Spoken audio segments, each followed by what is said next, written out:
Driving under the influence is a problem, no matter what size vehicle you're in. But there's something else happening on our roadways, and it's much harder to regulate.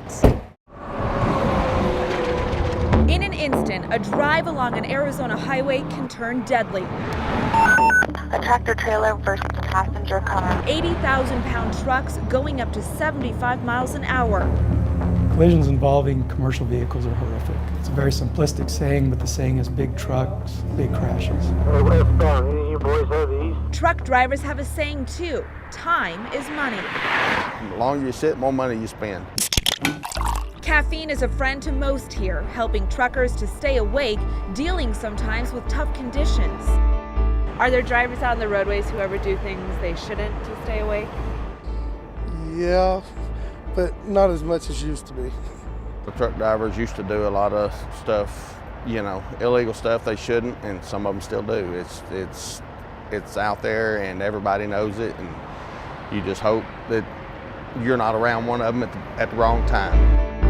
31 people in our state died in 2010 in accidents involving commercial vehicles. In 2011, there were even more deaths. There's even a special group with the Arizona Department of Public Safety to better monitor big rigs. And federal guidelines are strict.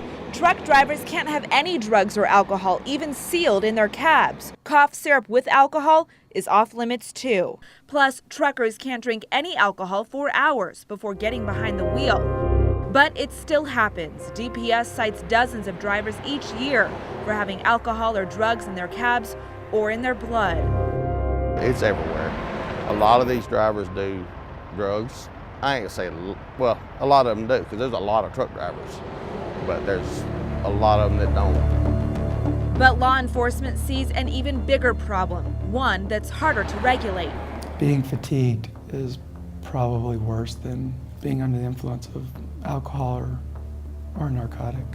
This I-10 rollover happened when the driver fell asleep, the truck filled with hazardous materials. This driver fell asleep too, causing a crash on Route 60 west of Phoenix. Truck drivers can't drive more than 11 hours a day. Tired drivers do happen. I mean, for me to say otherwise, that'd be a lie. Change is coming. Federal regulators will start enforcing more required break times for drivers this summer.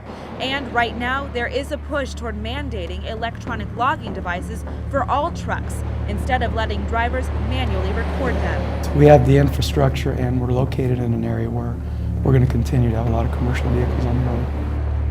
DPS says it is seeing an increase in truck drivers using marijuana, but some of them have medical marijuana cards. However, all truck drivers follow federal guidelines, and federal rules say marijuana can't be used even for medicinal use. I'm Paige Hansen, KOD News 13, live local late breaking.